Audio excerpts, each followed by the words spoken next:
Janice. I'm here with Dr. Cynthia Fincher. Hi, Elizabeth. Thank you for setting up this production. So, can you cure autism? I would say no, because autism is not a disease. I have male clients who do not think like their wives. I have female clients who do not think like their husbands. I do not cure maleness or femaleness. Autism or neurotypical, these are two different ways of approaching the world, and they both are important. They have contributions. And so I do not consider autism to be any kind of disease to be cured. Now, the fact is that if you're on the autism spectrum, you are functioning in a neurotypical world, and that's hard.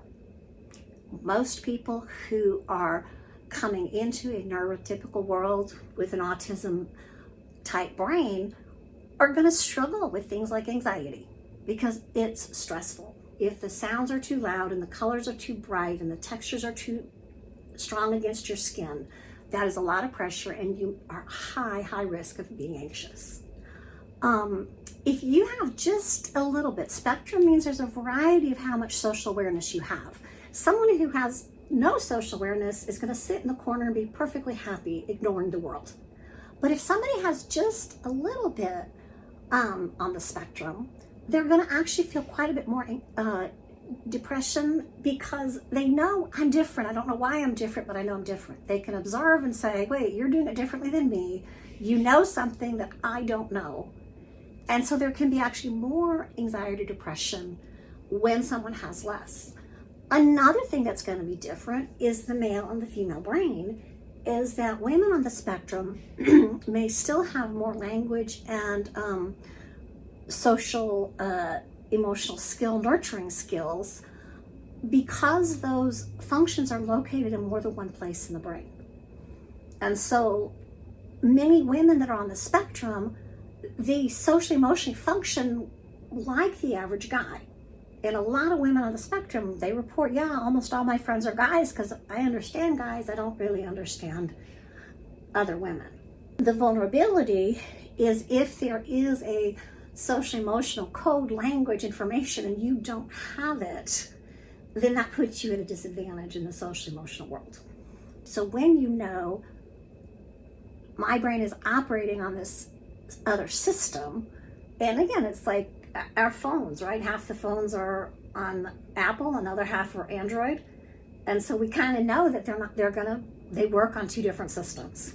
Yeah. And if we know which system we're on and which system the other person's on, that makes that communication easier. Yeah. But we all hate autocorrect.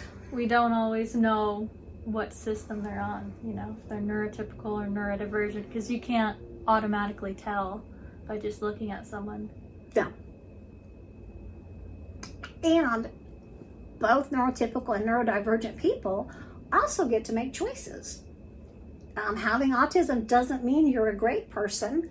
You could be a jerk with autism or a lovely person with autism, and a neurotypical person can be lovely or be a jerk too. And so not everybody is going to be revealing who they are. So what is masking? Masking is a term people use to describe how they go out into public, and typically how someone on the spectrum tries to look neurotypical or look normal. Now, to some degree, maybe we all put masks on to go out in public, kind of like, putting on your clothes and doing your hair and makeup or shaving instead of just going out in the street in your pajamas. But some people with autism are finding that it's exhausting, that trying to meet the expectations of the neurotypical world is absolutely exhausting. And this is where people have to make some decisions. I think you want to know how, kind of like being bilingual, you want to know how to behave appropriately in a public situation where you're not drawing attention to yourself. But you may not want to put all that effort in everywhere all the time.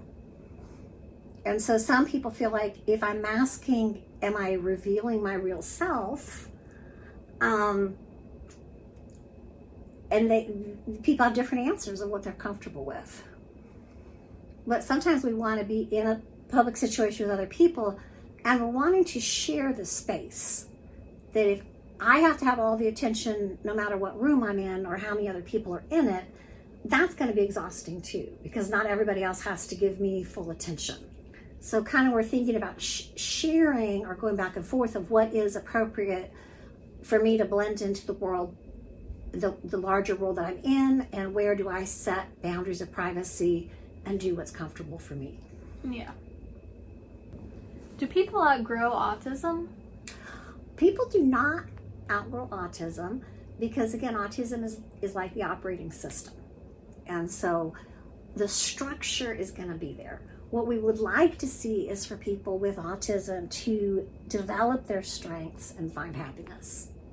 So if someone has a deep interest in something that can lead to a job, they're probably going to have really good job success. Again, when you've got people that like building things and go into engineering, that's going to be a great match.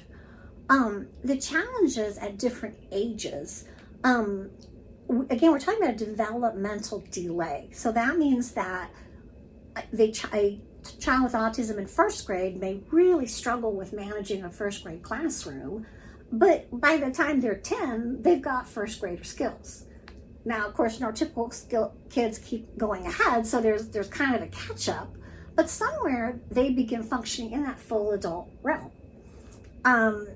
So where we are going to be seeing people reaching out for services, a lot of times with young children, when you see kids that are either struggling or unhappy in school, or there may be ways that their language is delayed or getting along in classrooms where their kids are delayed, that's a place there's a lot of work with young children in identifying.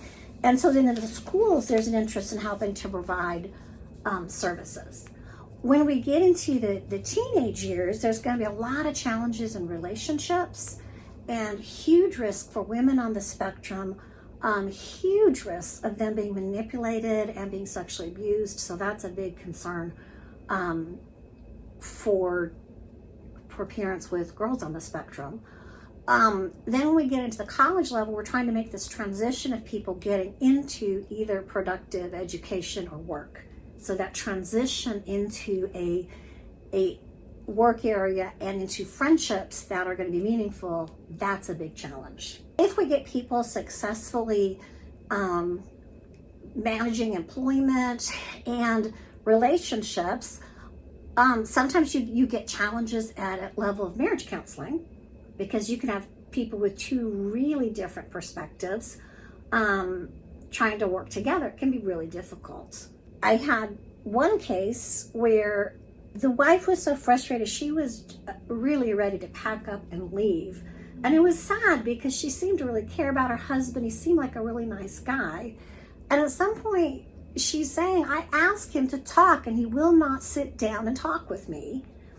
And the husband looks at me and says, she asked me to talk, so I sat on the couch and started talking. And suddenly I realized we had a communication error there. And so it's okay, she doesn't want you to talk. When she says, let's talk, that means you listen and she does all the talking. And as the wife began to process what I was saying, she started laughing. She's like, that's exactly what happened. I asked him to talk. He sat down and just blathered away. And of course, she was furious because he thought he was doing what she wanted. And so again, when we get into the marriage counseling age, we want counselors trained to realize, hey, sometimes people taking things very literally, that can lead to confusion. And again, that comes back to the John Gray's book, Men Are From Mars, Women Are From Venus, kind of helping to translate for each other what is our intention versus what's actually happening.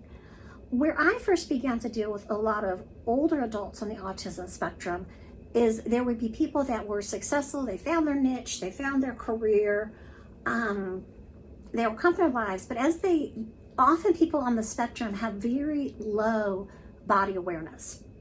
So it can be very easy for them to simply ignore bodily cues, whether they're hungry, whether they're thirsty, whether they don't feel good. Sometimes you have people that are saying, hey, I can, broke my arm, didn't even realize it.